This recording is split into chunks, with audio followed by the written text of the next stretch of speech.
Hi, everyone. Welcome. I'm Emily Bowe, the Assistant Director of the Leventhal Map and Education Center at the Boston Public Library. You're joining us today for our lunchtime program exploring what we're calling the Geographies of Childhood with Dr. Meghan Cope. Before we begin our program today, I want to take note of the complicated and contested threads that are woven through historical geography, including difficult stories that we neither can nor should ignore. The place we now call Boston, where we are, is the ancestral and current home to Indigenous peoples. The Massachusetts people lived here for thousands of years and still live here today on the Shawmut Peninsula. The metropolitan region is also home to other tribes, including Mashpee and Aquinnah-Wampanoag and the Nipmuc Nations. Copley Square, where my office is, sits atop a tidal estuary that once featured some of the most advanced marine agricultural techniques in North America. The maps that are in Boston Public Library's collection bear witness not only to the histories of colonial expropriation, but also to conflicts ranging from labor struggles to racial segregation. In some cases, these maps don't simply document these stories, but they actually played a role in making them happen in the first place. Through all our programs and interpretation here at the Leventhal Center, we encourage visitors to consider how these histories still exert real effects on the present day. Today's talk is also part of our ongoing exhibition, Building Blocks, Boston Stories from Urban Atlases. In Building Blocks, which is free to visit 6 days a week in the Leventhal Center's gallery at the Central Library in Copley Square, we use a remarkable series of atlases that stretch from approximately the US Civil War to the Second World War and that detail the lives, properties, buildings, and neighborhoods of ordinary Bostonians at a fine detail of scale. And they invite questions about individual lives and individual stories. One section of the exhibition looks at the idea of growing up in turn of the 20th century Boston by focusing on the evolution and development of the Columbus Avenue playground. This space, and others like it, represented a shift in city building that created dedicated spaces for children, a marked contrast from previous decades that provided physical evidence of the cultural and political changes happening in the late 19th century. Today, we're joined by Dr. Meghan Cope to discuss the conditions and experiences of childhood in early 20th century New England. Dr. Cope is a professor of geography at the University of Vermont. Her specialty is critical historical geographies of the early 20th century American childhood, and her work examines the role of space and place in producing and maintaining social inequalities, as well as the way that marginalized groups such as children are agents in creating their own spaces. Her work and teaching take the production of childhood as a fundamentally geographic endeavor, and in turn, she and her students use maps, photos, and other archival representations of spatial relations to better understand past childhoods, examples of which we will see as part of her website, Mapping American Childhoods. So welcome, Dr. Cope. We are very excited to have you, and we're excited to hear what you've prepared for us today. I'm going to get your slides up on the screen, and then you will be able to take it from there. Great.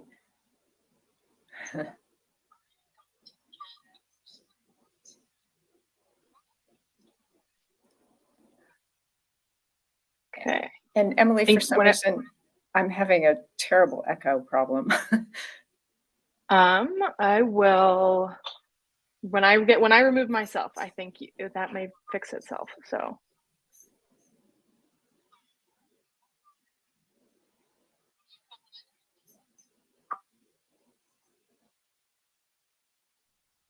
Great. Okay, I think if you hit present on your slides, we should be ready to go.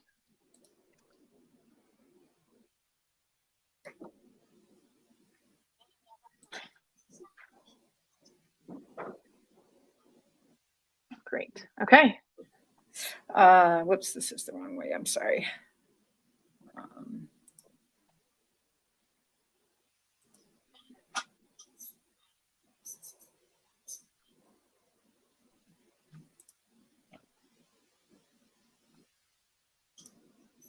Formatting not taking today.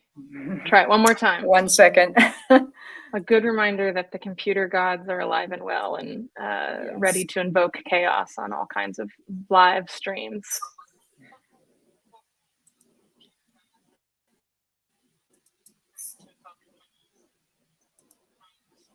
There we go. Okay. I think you're ready. Excellent. Thank you. And thank you so much for having me. Thanks for the invitation. I'm really excited to be here. Excellent.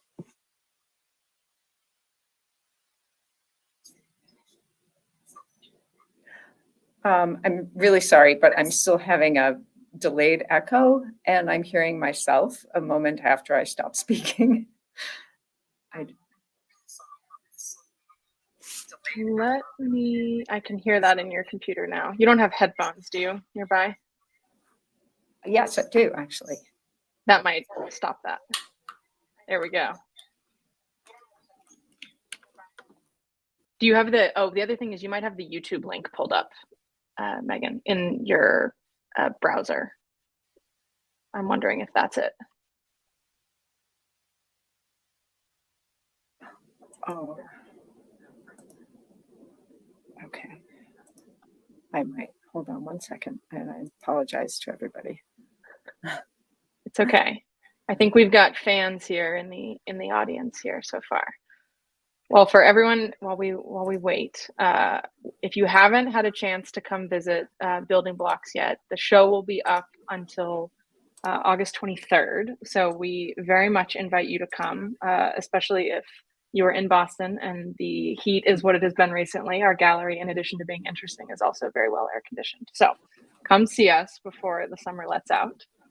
How is that echo working now, Megan? That is great. Okay, we've solved it. Whatever I did, I think I closed a bunch of tabs, and now we're ready to roll. Okay. Cool. So let's try this one more time. Hit present. Okay. There we go. Yep. I'm going to start over again just because.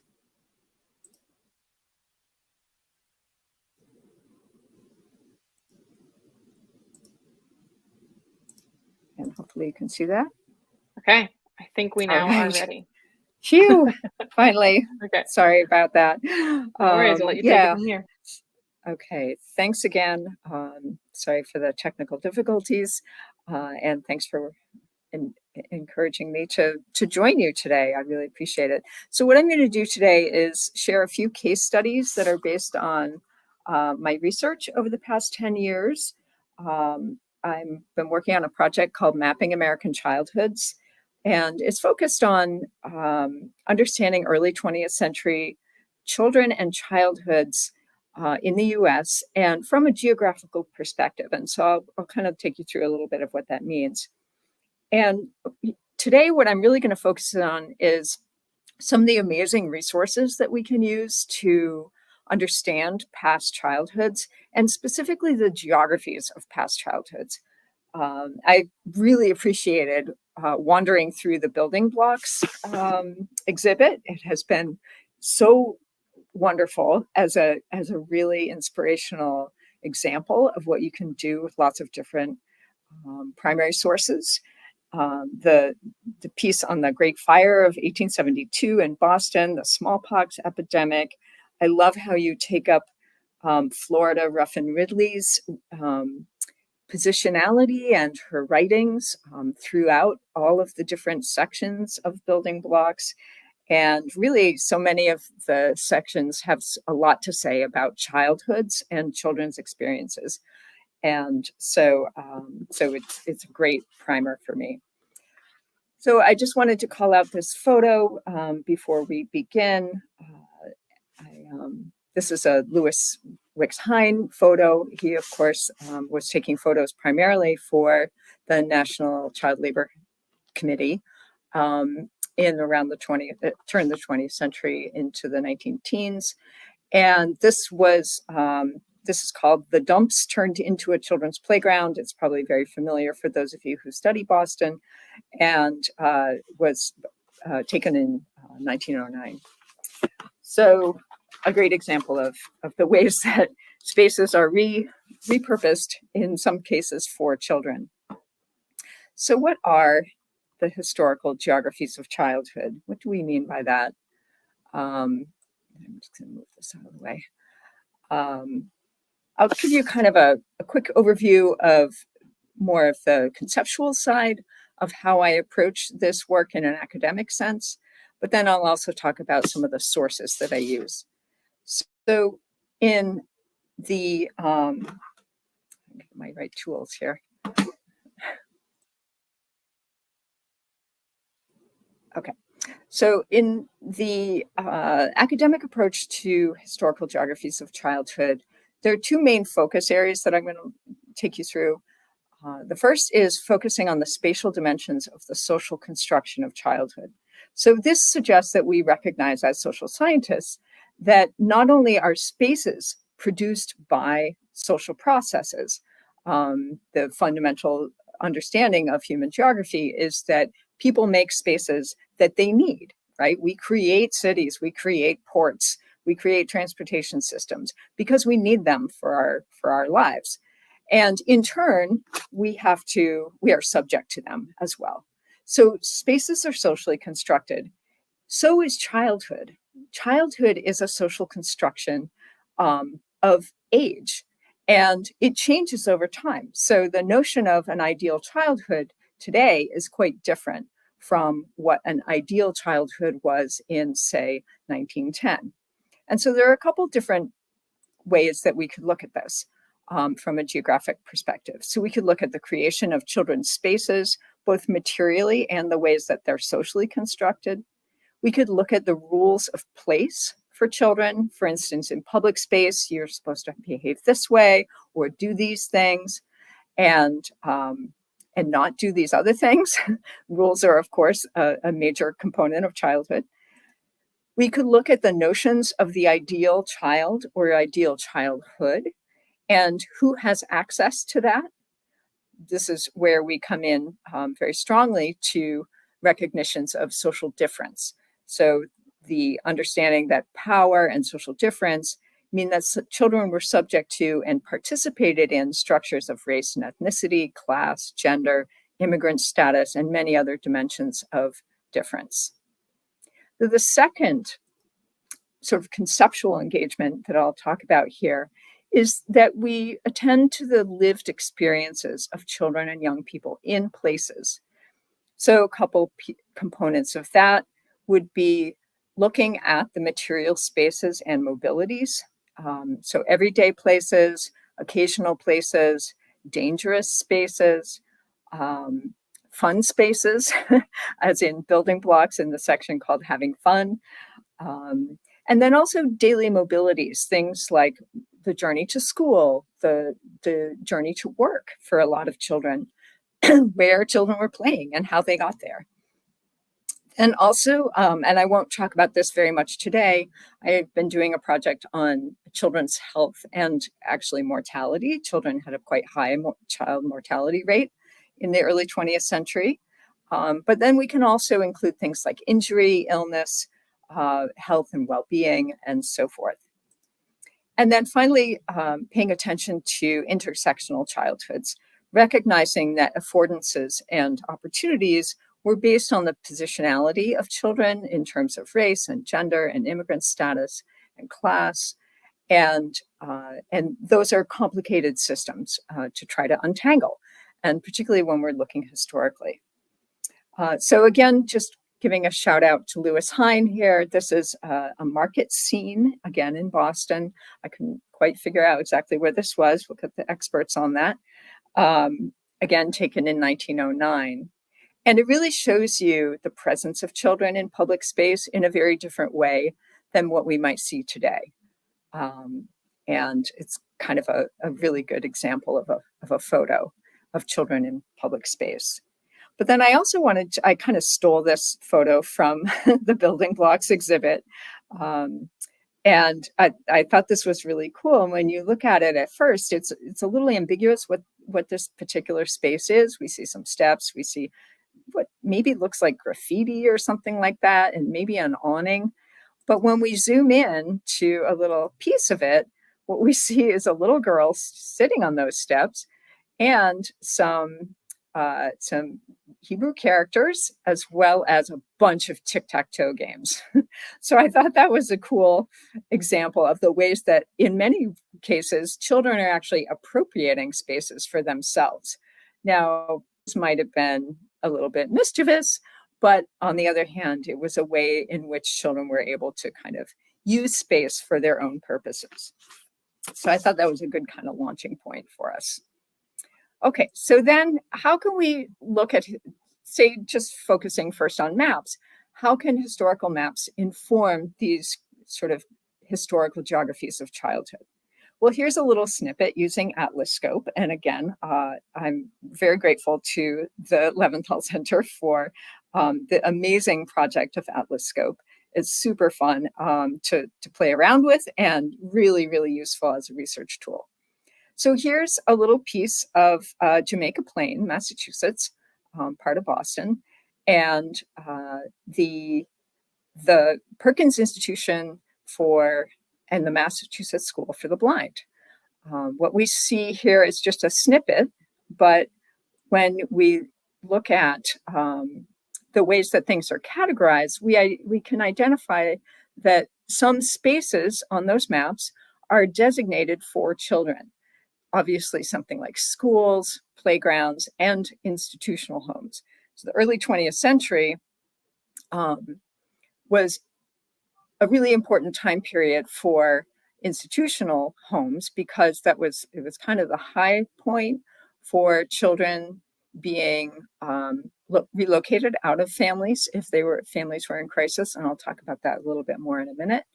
But also Boston was the center of a huge playground movement, which literally called the playground movement in the early 20th century. So playgrounds are really important to look at too. And then here is a photo, again, thanks to the links from Atlas Scope, of the Perkins School, the playground there. And what's interesting too is that there were several Black children in this photo, which suggests the integration of Boston schools, which we know has a long and varied history. But also I use this photo to demonstrate the use of the built environment to instill particular values or ideals of children and childhood. So the ideals of fresh air and strong bodies, these were very much wrapped up in the goals of the playground movement. And obviously that extended to children with low vision and other visual impairments. And so, there are many, many ways that we could explore the ways that the built environment is used in this way. Okay. So in terms of the maps, we can sometimes see traces of different types of social segregation or separation. We may see things like a girls' school or a boys' school. There was certainly gender separation in a lot of educational institutions. And then obviously historical maps have been really important in terms of not only identifying, but actually reproducing and making even more rigid the distinctions between ethnic and racial neighborhoods. And of course, in the later redlining practices of the federal government, we see the power of maps to determine and redetermine who lives where. So very important and powerful sources here. So let me tell you a little bit about a project I've been working on. It came about when some archivist friends of mine here at University of Vermont mentioned this curiosity, the Home for Destitute Children. And this is a Sanborn fire insurance map that was digitized by the UVM Center for Digital Initiatives. And what they mentioned to me was that not only did this home exist, the building is no longer there, it's a shopping plaza, but that UVM Special Collections had recently been given all of the handwritten intake and placement records for this Home for Destitute Children, which existed from about 1867 to the 1950s when foster care pretty much took over. And for those of you who may be paying attention to orphanages in Burlington, Vermont, this is not the same one as Christine Keneally wrote about, the Catholic orphanage in which there were suspicions of strong documentation of child abuse and actually murder. This is a different place. I can't say for sure that there was not child abuse, but it was a far more transparent institution and had a lot of public engagement, so that it was not nearly as hidden a kind of space. So just put your mind at ease on that. Okay, so I was offered the chance to look through these handwritten records. This is a sample, and this was it was almost 10 years ago at this point. And I decided to make this my next research project. So, and just for clarity, I'll read this for those of you who don't read cursive, the snippet, which is a sample of the kind of intake or outplacement notes that the matron took in these books that you see on the left, says February 22nd, Sandy, born around December 25th, was brought to the home for destitute children, by Mrs. Austin, the police matron, the city being responsible for board. That means they would pay for Sandy to stay there. There are no records, as this is the baby that was left to die in back of the billboard on Lower Road to Winooski, the thermometer being 30 below zero. It was a very famous case. So that's just a little sample of the type of record that was composed these giant logbooks.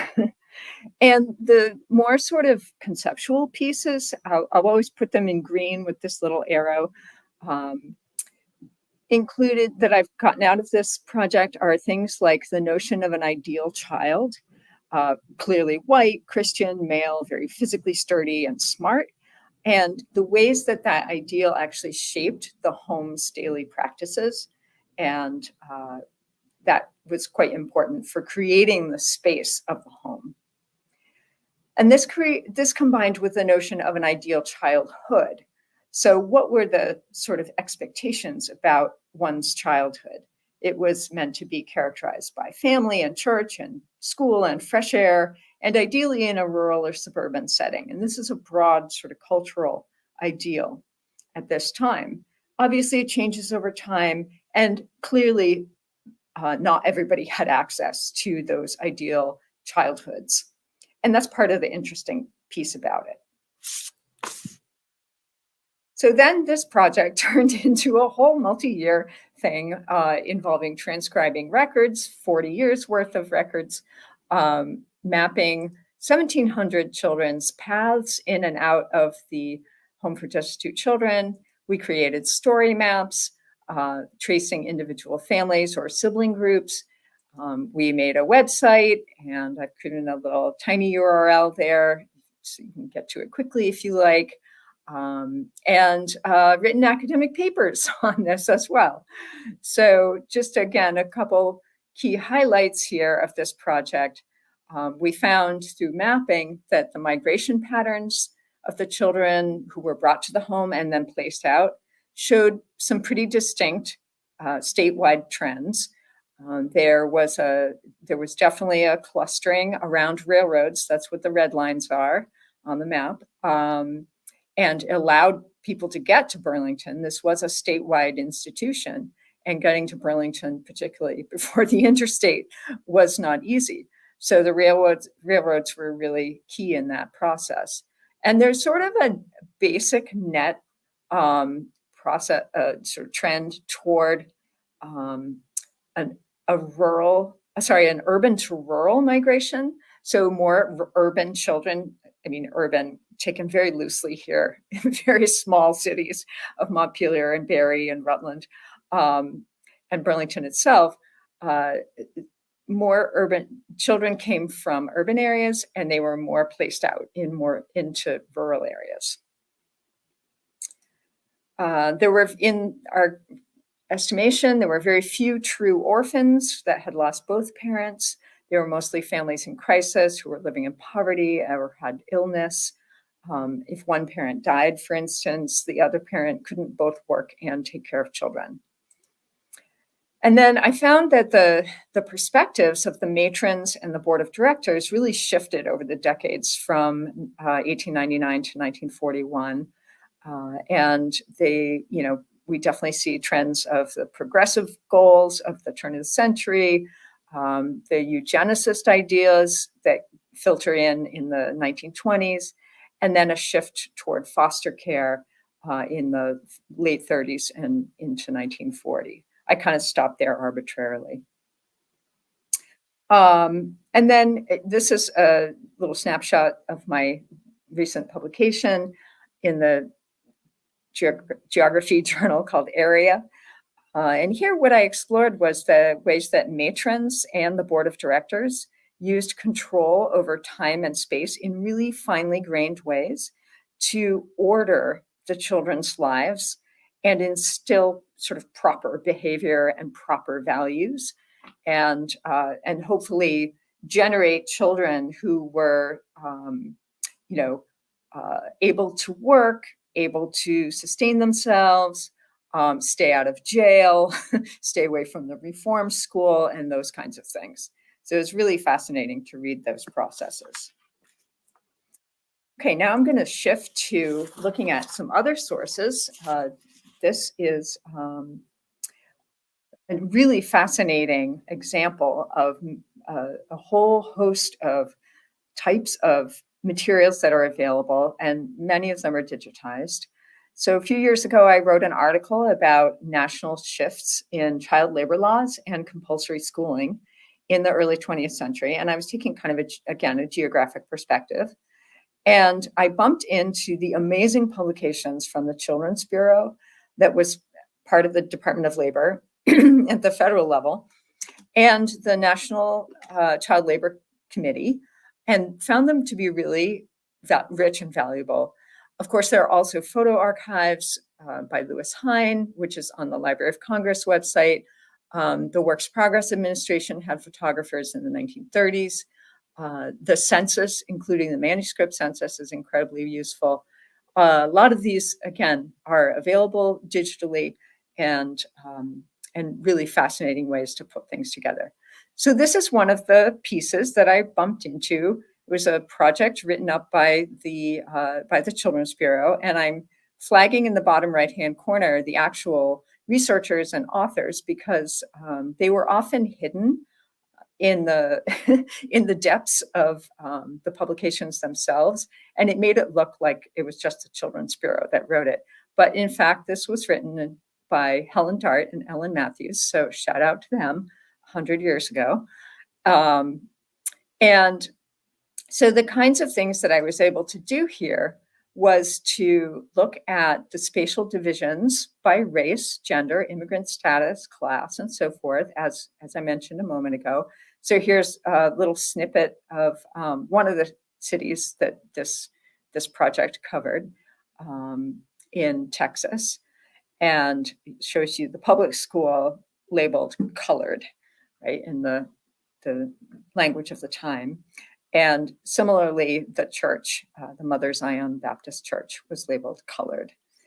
So maps can give us hints about that, but the things like this report from the Children's Bureau can really, really add a lot of depth. So we can identify things like children's placemaking activities. Children were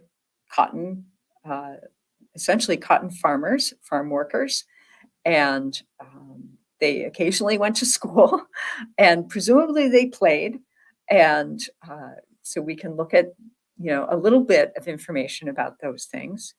And then we can learn about the material conditions of homes and schools and the fields where they worked and other kinds of spaces.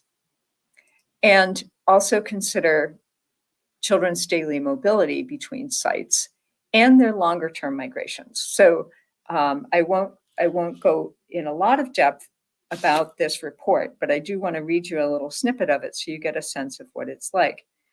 It covers two counties, Hill County and Rusk County in Texas. The two researchers, Dart and Matthews, were there from September 1920 to January of 1921. So it was really a 4-month process. They interviewed 1,121 families with a combined total of 3,131 children. So quite extensive. And I'm going to read you a little piece of their report. They said nearly all the children over 10 years old included in the study had done field work. For most of them, the working day had been at least 8, and in many cases 12 to 14 hours long. And the work of about 1/3 of the children had interfered more or less with their school attendance. Most of the children begin doing field work when they're very young. 42% of all the white children in the districts under 10 years of age, and 26% of those under 8 had worked in the fields. Negro, again flagging that old language, Negro children started to work on an average even younger than white children. Many of the parents, although realizing in some degree the undesirability of overworking their children, felt obliged nevertheless to avail themselves of the children's help in fieldwork, either because of labor shortage or because they could not afford to hire help. One father, for instance, a farm owner, said that labor was so scarce and wages so high that farmers had to have their children pick cotton. He said, "I worked my children as soon as they were the least bit big enough." During the year studied, 4 of his children, ranging in age from 6 to 10 years, had worked 30 days hoeing and chopping, and a total of nearly 4 months picking cotton. So you get a little sense of the type of materials that are available from the Children's Bureau reports. There are many, many of these, and they are available online. I'm happy to give someone a link if they want to see more. So that's one little case study of using different kinds of historical documents to weave together this notion of childhood. I'll give you another quicker example. The era of the early 20th century, as many of you know, was one of a lot of progressive values toward improving the lives of children. There was a very lively sort of reformer movement, and these researchers and reformers were very active in publishing. And so here you see a publication, I actually have it right here, called The Delinquent Child in the Home. And believe it or not, this actually circulates in my university library. So it was written by Sophonisba Breckenridge and Edith Abbott, who were well-known child reformers. They were very active in the Chicago school. They testified to all kinds of committees and on child labor and welfare and all kinds of issues. And the introduction was written by Julia Lathrop, who was the chief of the Children's Bureau at that time. So fascinatingly, there is a map in this book, and it's folded in very precariously, and you can unfold it. I very gently unfolded it and took a picture of it so that we could look at it. And here's what it says. This is the title, Map Showing the Location of the Homes of Delinquent Children Brought into the Cook County Juvenile Court from Chicago during the years 1899 to 1909. Again, shouting out the missing women who seem to almost never be acknowledged in the different types of work that these types of sources generated. The cartography was done by Estelle Hunter, who was a student at the Department of Social Investigation in the Chicago School of Civics and Philanthropy, and that was later absorbed by the University of Chicago. And this represents an incredible amount of work by all of the investigators. But here again, we can kind of zoom in a little bit and see better. Each dot represents a delinquent child who came before the juvenile court. Juvenile courts were very new at that point. And in fact, this was the first years that they had operated in Chicago. And so a couple things that we can observe here. They wrote detailed individual and family case studies of these delinquent children, mostly teenagers. I'm going to read you just a quick little piece of one of those. They said, this is about a young girl. An American family with 3 children living in a very low, immoral neighborhood in a dirty home. The father, who was a teamster, assaulted this girl, his daughter, and was sent to the penitentiary for life. The mother is a wash and scrub woman, but she works very little. She is very immoral and lies about in alleys, drunk, a good deal of the time. The family has always received charitable assistance and has never been self-supporting. At the age of 14, this girl was brought into court as dependent on the charge that her mother was taking her to visit wine rooms and low saloons. The girl was evidently being used for immoral purposes and was sent to Geneva, which was a reform school for girls, where she has been for about three and a half years. So, as you can see, they don't hold back in their judgment and assessments of these families and of the girls themselves. They also studied boys in a slightly different methodology. Overall, there's really, if you know Chicago at all, there's a really unsurprising spatial pattern of where the delinquents were concentrated. They were, of course, in areas of higher poverty and places where newer immigrants and Black Americans that were migrating to Chicago as part of the Great Migration. It's not surprising that we see the West Side and then, of course, the Black Belt and the South Side being areas of concentration here. These are still places where there's a lot of disinvestment and a lot of family crisis. The crimes that the children were apparently committing included certainly some serious things, but also things like stealing food, truancy, and the always ambiguous incorrigibility. One thing that was definitely clear was that most of the young women who were brought in to this process of review and punishment were sexually assaulted in various ways. So, and that was something that, even though it was clearly not their fault, actually condemned them to kind of a lifetime of being branded immoral.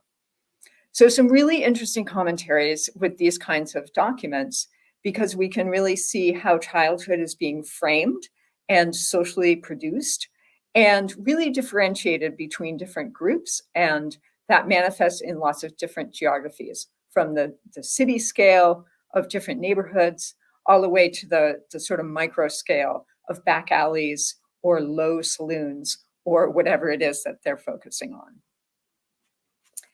Okay, so I'm going to go to my last case study, in which I actually come back full circle to Jamaica Plain, as I mentioned before.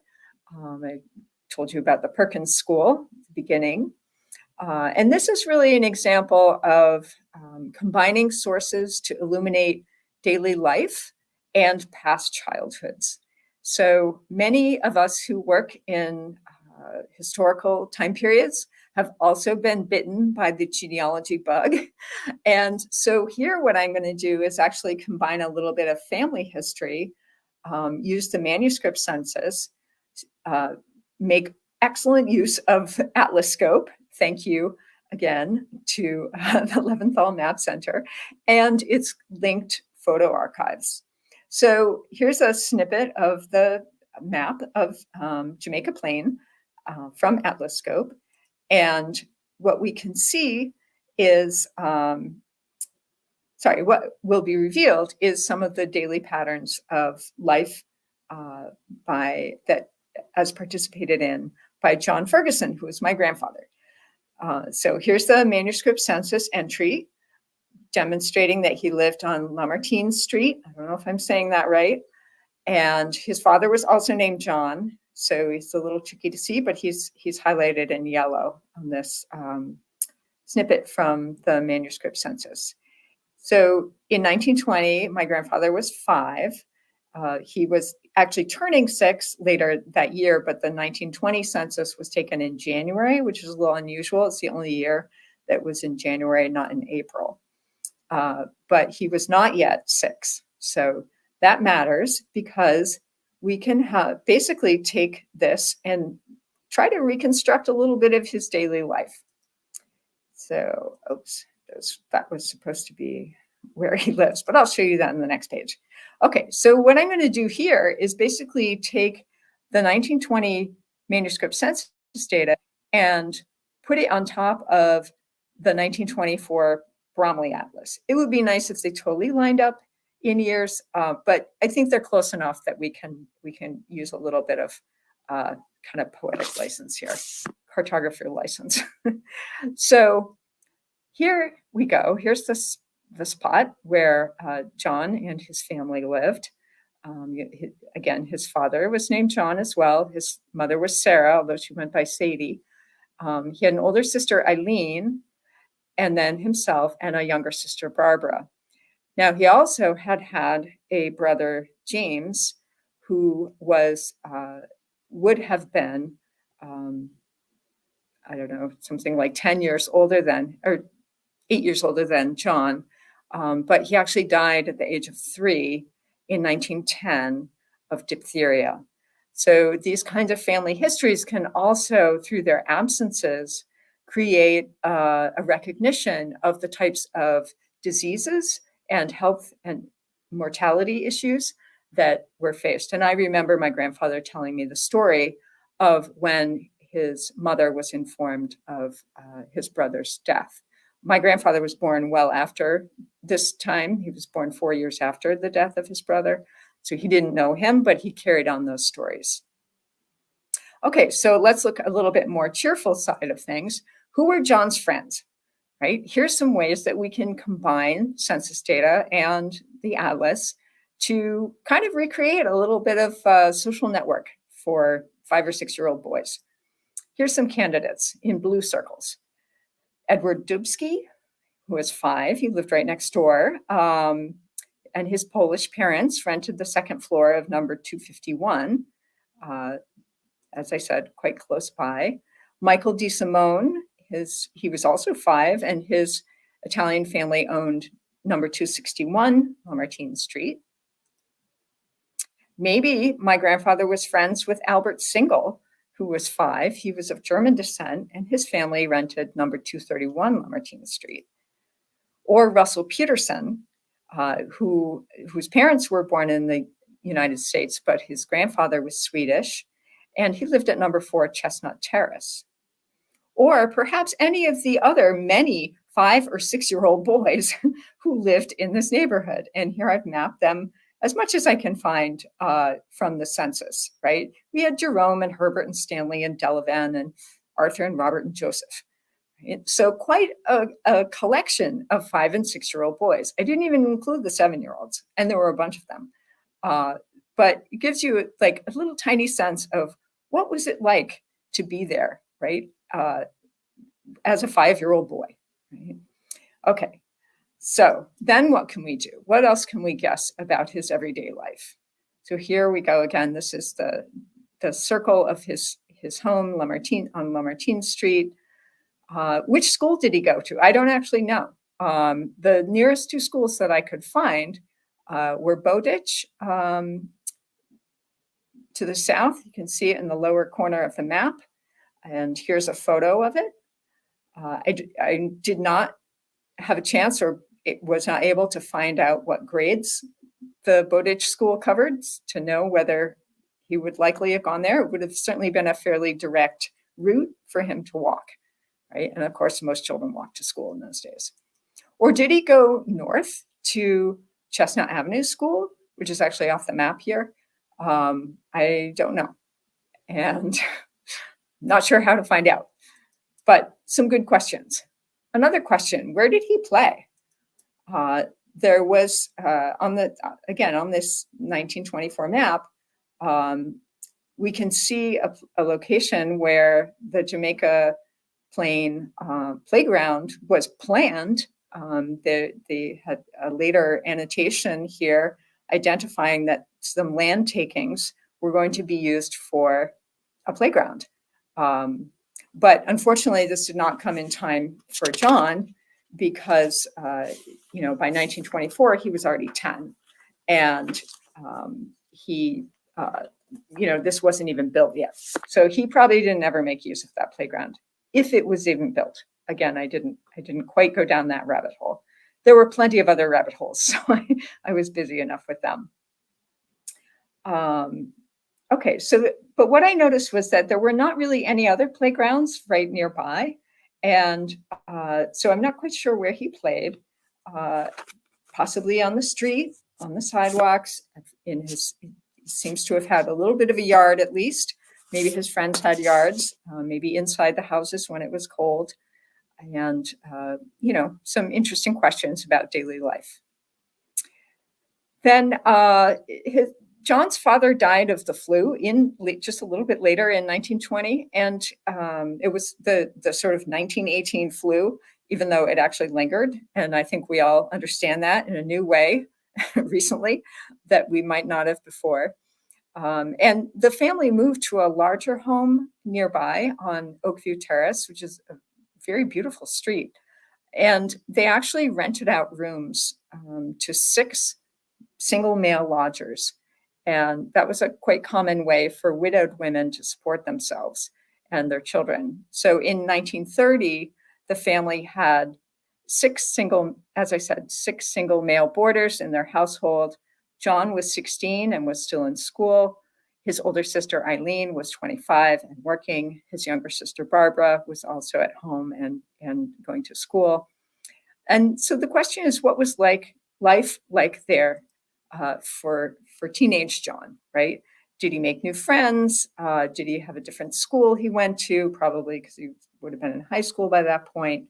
What were some of the possibilities for his daily life, right?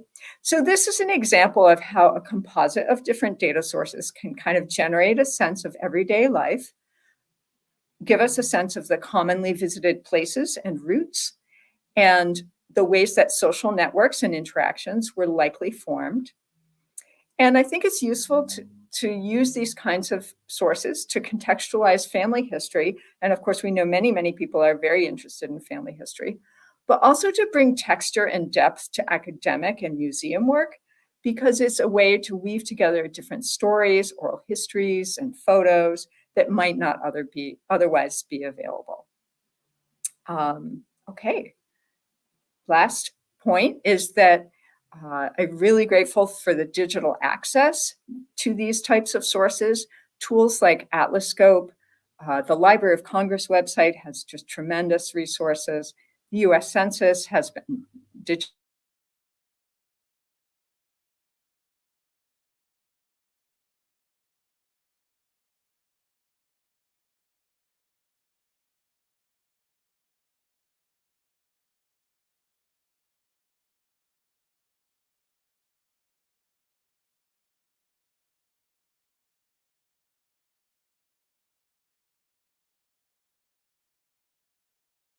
Students, and I put up my website as well in case anybody's interested. Thank you.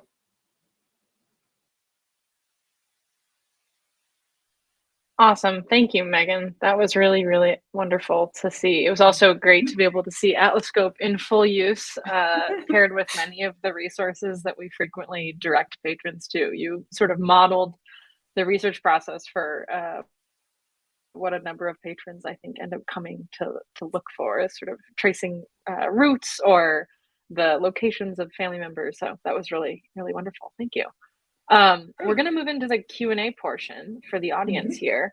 So just so that I can give people a little time to put questions in the chat, go ahead. If you're watching on YouTube or Facebook, you can go ahead and comment in the chat on the video if you have a question, and we'll add it to the stream. But I'm always really interested in how scholars kind of find their path when they're looking at their kind of area of focus. So I'm very interested to hear, how did you end up studying kind of geographies of childhood, and particularly kind of the different ways that you found it? Yeah, that's of course a great question for any academic, and I will try not to do the usual thing and speak for an hour about that. I had always been interested in historical childhoods, which I didn't think was a real thing to study for quite a long time. I did my graduate work in historical geography, but not on children per se. And then I did some work as an early career scholar in participation and conversation with children, but it was contemporary. And so I was at SUNY Buffalo in those days, And I did a lot of neighborhood-based projects trying to understand their geographies from their perspective. And that was fantastic. But then when I moved to Vermont and as an urban geographer, it was a little challenging because we're in a really rural state. And so I decided, I thought, well, I could go back to historical work because so many archives were being digitized. This was, 10 or 15 years ago. And I was so excited by that. And it really was enabling me to envision a research trajectory that didn't involve me necessarily being connected to local community, which I loved, but wasn't really feasible here in Burlington. And so, so kind of just a bunch of lucky breaks, I guess. And then the time that I was walking across campus with Chris Burns, who was the director of the Center for Digital Initiatives here at UVM, we had been in a meeting together, and he was like, "Hey, aren't you interested in kids and cities?" And I was like, "Yeah." And he said, "Well, we just got given all these records, these, 90 years of records for this home for destitute children. Do you have any interest in it?" And I was like, "Oh my gosh, yes." So that really allowed me to kind of create a kind of platform for my next set of research questions and my next project. And I'm just super excited to be able to do this. And it's very, I'm very privileged to be able to do this too. I've been very lucky with great students and funding and other kinds of things. So, yeah. Yeah. Well, and it sounds like well-placed friends, archival and Yes. archivist friends who can alert you to new materials that may shed light on your area of focus. Yes, So we've got be nice a couple to the questions. archivist. Yes. A couple questions that I want. So the first one is from Carly. And they said, "I'm interested in the Welfare Bureau reports link. It was interesting to have the authors, women, called out. It seems like they had a slant or perspective they brought to the work." Absolutely. Yeah. Yeah. I mean, the Chicago school overall is so interesting. It's in the sociology side of things with, they're really the root of a lot of what we use in urban geography in terms of studying ethnic areas.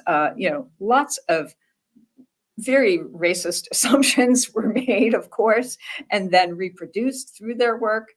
But the fact that women were able to get PhDs and be experts in a field was pretty new. And it's not really surprising that the areas that they were seen as capable experts was related to domestic life, to women and children, to sort of community well-being. And so, and they definitely had very distinct opinions about things and, weren't afraid to call out some of particularly the violence against women that was happening. Although from our perspective, it would be a very tepid and tame version of calling out. But for that time period, like identifying girls who were subject to sexual violence and the ways that it had huge repercussions on their lives, that was a big deal to make that public and to talk about it outright. That was that was a bold move, right? There are many, many things that we could critique Breckenridge and Abbott on from our 21st century perspective, but I think they were quite bold in their own context. Thanks, Carly. Yeah, Carly also was bringing up that the description for that object mentioned maps for or by children. Were there any that, when you were reviewing, kind of stuck out to you? Yeah, so a lot of the maps that were designed for children were mainly educational maps, something like the thing behind me, which is a relief map of New England. And so in that sense, there were a lot of children's atlases, hard copy books that were often quite large, and now very delicate. And there were instructional materials for children, for sure. It's been much harder to find maps made by children, particularly the kinds of maps that I would be interested in, which are not just kind of tracing existing maps and, in a sort of scholastic or learning mode, but actually kind of imagining their own spaces, identifying their own neighborhoods, tracing their routes to school, all the kinds of things that contemporary children's geographers are really good at and do almost as a matter of course. Those things I have not been able to find. And in some ways that makes sense because children's scribblings or drawings or art are not saved, right? For the most part, they're not recorded. They're not preserved in archives. There are a few exceptions, but I haven't found any early 20th century versions of that. So if anybody finds them, let me know. I would love to see them. Yeah, that is a good point. That those things probably don't get saved once they come down off of the fridge or the wall or wherever they've been stored. We have a question from Andrea who said, there's something a bit ironic about how the home for derelict children now is a shopping center, which led me wondering about the erasure of child spaces in general. Is this something that you study or a rabbit hole? And is it something that can be traced to changing the ideal child and the ideal childhood? Yeah, great question. Yes, the home for destitute children, destitute, not derelict, but there's a lot of D words. There's like delinquent, destitute. Yeah, the home was basically came to an end because of the rise of and the shift toward foster care. So there were, in the 1950s, 60s, 70s, there was really a sort of larger institutional facilities became very much frowned upon for children's care. And the foster care system exploded for all the difficulties that it generates. And the interesting thing is that I don't really know much about this about how the actual physical building was demolished. I can't even quite figure out when. I'm sure if I went through a lot of newspapers, I would be able to figure that out. But that's, again, a rabbit hole. But yeah, there is sort of an irony to the fact there's like a Sierra Trading Post and a Price Chopper in that site. And in fact, at first, I actually had a hard time figuring out exactly where the home was located. I didn't start with the map in this case, and I couldn't figure out where it was, and was poking through the Sanborn maps and couldn't find it at first.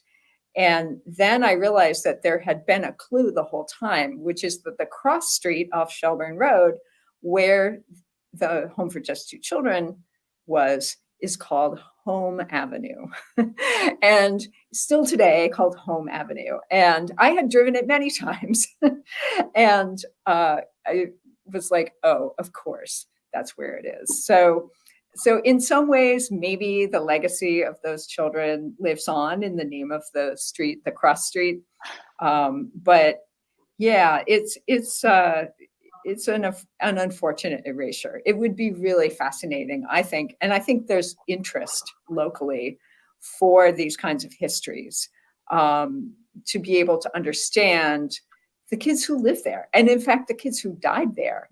And there was a great event last September that was organized by a couple of different groups to clean the grave sites of the children who had died at the home. That's at Lakeside Cemetery in Burlington.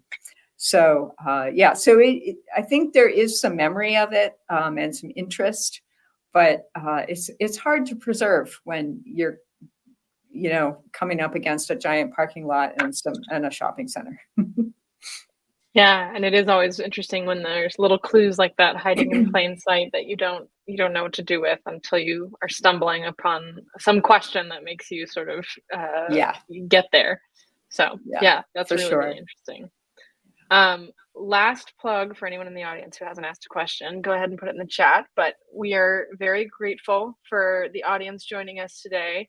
If you enjoyed it, we're glad. There's more ways you can get involved, the best way is to get on our newsletter list on our website. We send out a newsletter every 2 weeks, keep you informed about upcoming events, articles that have been written, interesting links we find that we think would be interesting to our broader Leventhal Center audience. We've got a couple upcoming events in the next 3 weeks. On August 4th, we have what we call our From the Vault, our collection showing in our classroom space here at the Central Library. That will be two of our high school interns who are guest curating that one. On August 11th, we have a special From the Vault that is being guest curated by a musician who's actually going to be playing in the courtyard at the library. And then on August 14th, we have another virtual talk with Dr. Kelly Irby talking about her book, Restaurant Republic, The Rise of Public Dining in Boston. So packed few weeks leading up to the end of the summer and the end of the run of building blocks. But I don't see any more questions in our chat right now. So I'll go ahead and just say thank you so much, Meghan. This was really wonderful. We're glad to have had you virtually and look forward to having you physically in the space in a few weeks. That's great. Thank you so much. This was really fun. Thanks.